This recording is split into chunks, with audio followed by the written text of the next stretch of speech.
Bismillahirrahmanirrahim.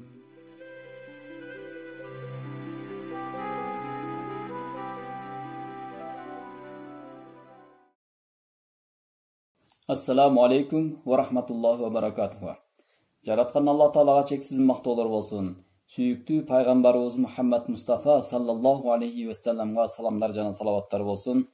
Бүгүнкү окуй турган сабагыбыз Ыйык Кур'андын Анбия сүрөсүнүн 83-аяты. Аузу биллахи минаш-шайтанир раджим. Бисмиллахир-рахманир-рахим. İznâda rabbahu anni massaniya zurru ve ente arhamur rahimin. Bu ayetin kıskaça manasına İznâda rabbahu anni massaniya zurru ve ente arhamur rahimin. Ayub aleyhissalam egesine mıntip jalbargan ele. O jaratkan meni bale torup aldı. Anni massaniya zurru, maga ziyan geldi. A sen ırayım kılıuçulardan en ırayımdısısın. Sabırдуулуктун каарманы болгон Ayub пайгамбардын бул жалбаруусу Алла Таала тарабынан кабыл болгон. Жана абдан таасирлүү бир дуа болуп саналат. Бирок биз бул аяттан бизге керектүү жерин пайдалануу менен биз дагы Аллага жалбарып аткан кезде Rabbi inni massaniya zurru ve ente arhamur rahimin деп айтуубуз керек. Себеби Алла Таала Кур'ан-ы Каримде бизге кыяматка чейин мусулмандарга жол көрсөтүүчү кылып берди. Биз Курандан өзүбүзгө керектүү сабактарды алышыбыз керек. Бул пайгамбарлардын дуаларынан дагы өзүбүзгө керектүү жерлерин үзүп алып туруп Аллага жалбарышыбыз керек. Себеби бул Алланын астында кабыл болгон ушундай куттуу дуаларды биз дагы өзүбүздүн тилибиз менен жараткандан суранышыбыз керек. Hazreti Ayub пайгамбардын белгилүү окуясынын өзөктүү мазмуну мындайча болгон. Дээрлик бүткүл тулку боюна жара чыгып, узак убакытка чейин каттуу кыйналса да, ал оорудан келе турган соопторду ойлоп, абдан сабыр кылып чыдаган экен. Ayub пайгамбардын бүткүл денесине ошол жара чыккандыгын, узак убакытка чейин каттуу кыйналса дагы, ошол Аллах Таала орну берди, орну бергенден кийин анын дагы эмнесин соопторун берет. Аллах Таала орну бекеринен бербейт деп сабыр кылды, ушунча каттуу сабыр кылды. Кээ бир риваяттарда ошо 18 жыл ооруду деп да айтылат экен. Канчалык ушунчалык көп ооруса дагы ал эмне кылды? Сабыр кылды. Эч кандай Аллага даттанып арызданган жок. Кийин денесиндеги жаралардан пайда болгон курттар жайылып олтуруп, жүрөгү менен тилине чейин жеткен кезде, жүрөгүнө, анан тилине чейин ошо баягы курттар жеп отуруп жеткен кезде, зикр жана Алланы таануу болгон, Аллах Тааланы таануу борбору болгон жүрөк жана зикрдин борбору болгон тилине коркунуч туудургандыгы үчүн ушул кулчулук милдетиме, ушул ибадат милдетиме зыян тийбесин деген аруу ой менен өзүнүн ден соолугунун гана кызыкчылыгы үчүн эмес, же болбосо өзүнүн керт башылыгынын гана кызыкчылыгы үчүн эмес, тескерисинче Аллага ибадат кылуу үчүн о жараткан, мага зыян келди, тилимдеги зикириме, жүрөгүм менен кылып жаткан кулчулугума тоскоол болуп жатат деп жалбарган. Азыркы инни массанния зурру ва анта архамур рахимин деген дуанын мааниси эмне экен? О жараткан, мага зыян келди, тилимдеги зикириме, жүрөгүм менен кылып жаткан ибадаттарыма тоскоолдук болуп жатат деп жалбарган дейт. Кудай Таала анын бул чын жүрөктөн, чын ыхластан жана Аллах үчүн кылган жалбаруусун, бул мунажатын өтө кереметтүү түрдө кабыл кылат. Кереметтүү түрдө кабыл кылат. Ага чың ден соолук ыроолоп, мээриминин түрлөрүнө бөлөндүргөн бул жарыктын 5 терең маанилери бар. Демек, Куранда кыскача айтып өттү. Эми буну бизге жон гана бир жомок, бир икая сыяктуу, мынакей сабырдуу болгула деген гана бир сөз менен айтып койгон жок. Аллах Таала ушунчалык данышман зат болгондуктан бунун аркасында да көптөгөн пайдалары, көптөгөн көздөгөн максаттар бар экен. Бул жерде 5 терең маанини тафсирлеп чечмелейт. Biz ошонун бүгүн inşallah birinci manisini okuyuz. Birinci mani. Hazreti Ayıp paygambardın jana anın jara kaptagan oorusu sırtkı denesine jayılgan ele. Ayıp aleyhissalamdın jara kaptagan oorusu sırtkı denesine jayılgan ele. Alemi bizde bolsa içibizdi kaptagan içki ruhani jana jan dүйнө oorularыбыз бар. İçibizdi sırtka, sırtыбызды içine oodara turgan bolsa, egerde bizdin jan dүйнөбүздө, içibizde gözgө көрүнбөгөн нерсе sırtka oodarып чыгара турган болсок, Ayıp paygambardын jaralarынан алда канча жаралуу жана оорулуу болуп көрүнөбүз. Анткени биз жасап жаткан ар бир күнөө, башыбызга келген ар бир шек күмөндөр жүрөгүбүзгө жана рухубузга жарааттарды пайда кылып жатат.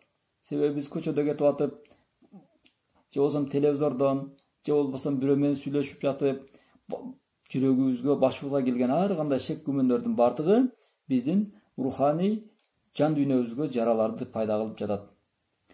Hazreti Ayıp paygambардын жаралары анын кыска болгон бул дүйнөлүк өмүрүнө коркунуч туудурган эле. Эгерде Ayıp пайгамбар ошол жараларынан өлө турган болсо, анда эмесе анын бул дүйнөдөгү 100 жылдык, мүмкүн 80 жылдык өмүрү кетмек эле. Бирок биздин руханий жараларыбыз болсо, өтө узун болгон түбөлүктүү өмүрүбүзгө коркунуч туудуруп жатат. Себеби бул бизди түбөлүктүү тозокко алып кетүүгө жакын болуп атат. Андай болсо биз Ayıp пайгамбардын кылган дуасына ага караганда 1000 эсе көбүрөөк муктаж болуп турабыз. Өзгөчө анын жараларынан пайда болгон курттар бара-бара жүрөгү менен тилине зыян берген болсо, дал ошол сыяктуу биздин күнөөлөрдөн пайда болгон жаралар жана ушул жаралардан пайда болгон шек күмөндөр Кудай сактасын, ыймандын уясы болгон жүрөктүн ичине чейин жетип, ыйманды алсыратып жатат. Биздин жүрөгүбүзгө келген ар кандай шек күмөндөр эмне болуп атат? Биздин ыйманыбызга залакасын тийгизип жатат.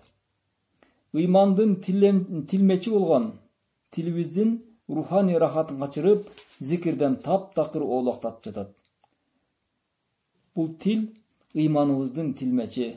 Жүрөгүбүздө болгон ыйманыбызды тилибиз менен сыртка ла иляха иллаллах деп, же болбосо ашхаду ан ла иляха иллаллах деп сыртка чыгып которуп бериш керек эле. Мына ушул тилибиздин руханий зикир айтуудагы, келиме айтуудагы руханий рахатын качырып, зикирден таптакыр оолактатып коет. Жийиркентип олтуруп, тилибизди таптакыр унчуккуз кылып салат. Кээ бир адамдар келиме айткандан башында өзүнчө бир уялып, же бир сүрдөп дегендей бир кызыктай абалга келиши мүмкүн. Мына ушул жийиркенип аткан нерсенин бардыгы бул жан дүйнөнүн ичиндеги оорулардын, күнөөлөрдүн ушунчалык жараланып көбөйүп кеткендигинен мына ушундай абалга келип калат экен. Ооба, ар бир күнөө жүрөккө жабышып, аны карартып олтуруп, ыйман нурун чыгарып салганга чейин таштай катуу кылып салат дейт. Адамдын жүрөгүнө күнөө киде берсе, карартып, мисалы бир аппак баракты алып койсок, маркер менен бир точка коюп койсок, 2 точка койсок, ошол точка кое берген сайын бир малда карасак, ошол барагыбыз кара барак болуп жатып калат. Мына ошол сыяктуу биздин жүрөгүбүзгө дагы эгерде кичинекей күн сайын күнөөлөр точка болуп кире бере турган болсо, бир күнү капкара болуп, карартып кара болуп калат. Ыйман нурун чыгарып салганга чейин таштай катуулаштырып салат дейт. Ошентип жүрөктөн ыймандын нурун чыгарып салганга чейин катуу болуп салат. Себеби бул жүрөк, бул ушунчалык биздин бир күзгү эле, Аллах Тааланын ошо ыйман нурун бизге чагылдырып көрсөтө тургандай бир жүрөк, ушундай таза бир күзгү сыяктуу эле. Күзгүнүн бетин эгер кара краска менен боелуп кала турган болсо, кара дактар келип боелуп кала турган болсо, андан эч кандай жарык нур кирбей калат го. Мына ошол сыяктуу ыймандын нуру дагы эгерде ошо күнөөлөр толгон жүрөккө чагылбай калат дейт. Ар бир күнөөнүн ичинде капырдыкка алып бара турган бир жол бар. Бул ушул өзүнчө бир чоң бир формула да. Ар бир күнөөнүн ичинде капырдыкка алып бара турган бир жол бар. Ушуну өтө маани берип сакташ билиш керек. Кичинекей бир күнөөнү дагы кылбаганга аракет кылып, ошо күнөөдөн адам ушунчалык качыш керек экен да. Мына таква деген сөздүн мааниси дагы мына ошол экен. Кудайдан коркуу, күнөөлөрдөн качуу болуп саналат.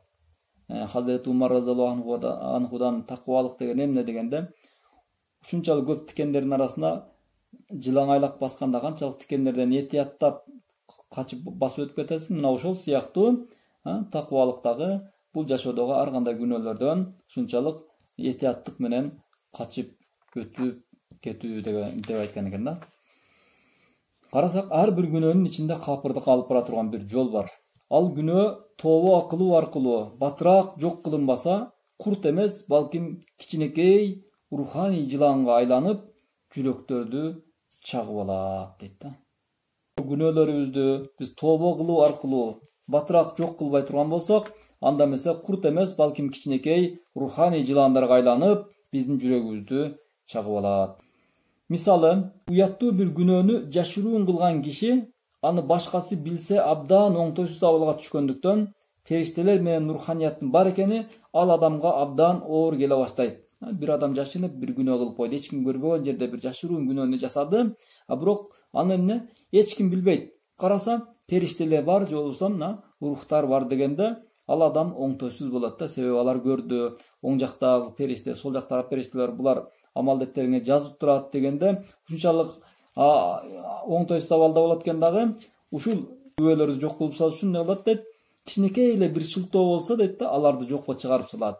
Эгерде бирөө жарым же кандайдыр бир философ, периште деген нерсе жок, периште деп болор канакей мен көргөн жокмун дегенде бир кандайдыр бир күмөн, шек күмөн сала турган болсо, ошонун сөзүн дейт да, бекем далил сыяктуу дейт да, аны бекем кармап алат дагы, ошол периштелерди жокко чыгарганга аракет кылат дейт. Дагы бир мисал, тозок азабын натыйжа бере турган чоң бир күнөөнү жасаган киши. Мисалы, бир киши күнөө жасады, анын натыйжасында тозокко кирет деп, мисалы, канча даган риваяттарда, хадистерде мисалы айтылганын укту да.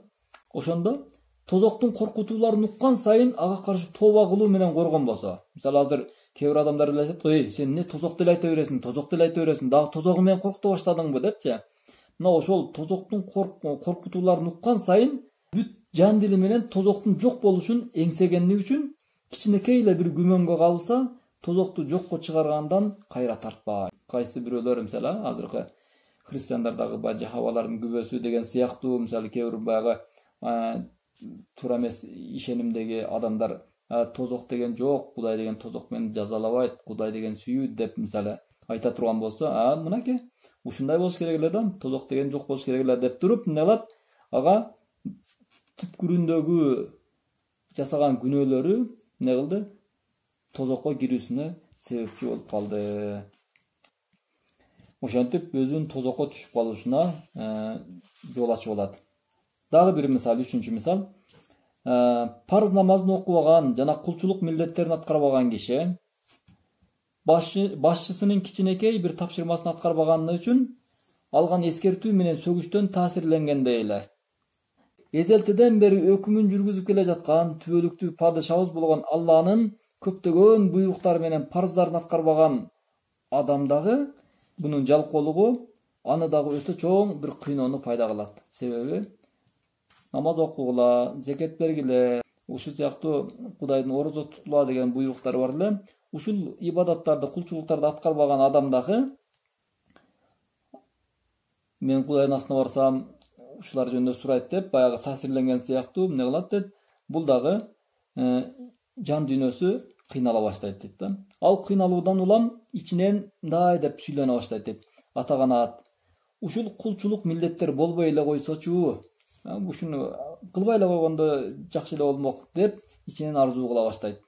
Бул арзуудан улам руханий түрдө Аллага душмандыкты билдирген Кудайды жокко чыгаруу каалоосу ойгоно баштайт. Мынакей, буну ким кылды? Кудай.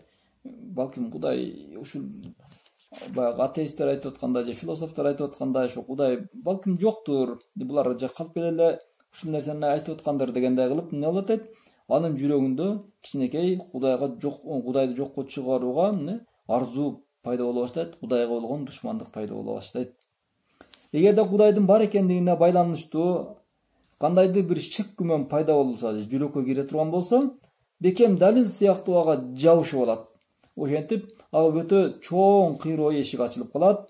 Ал бактысыз адам Кудайды жокко чыгаруу менен кулчулук милдетинен пайда болгон кичинекей кыйынчылыктын ордуна Кудайды жокко чыгаруудагы ал кыйынчылыктан миллион эсе чоң болгон коркунучтуу руханий кыйынчылыкка кабылып жатканын өзү билбей калат. Мындайча айтканда, чымындын талоосунан качып, жыландын чагып алуусуна душар болгондой болот дейт да. Balrona ala qulubihim ayatının sırrını düşünүү үчүн бул 3 мисалга салыштырып көргүлө. Биз жан дүйнөбүздөгү руханий ооруларды дарылабасак, биз ушуларды Алладан жараткандан суранып, Rabbi inni massanni zurru wa anta arhamur rahimin деп дуа кылышыбыз керек экен. О жараткан Алла, бизге дагы ушундай бале тийди. Биз дагы билип билбей ушундай күнөөлөрдү жасап аттык.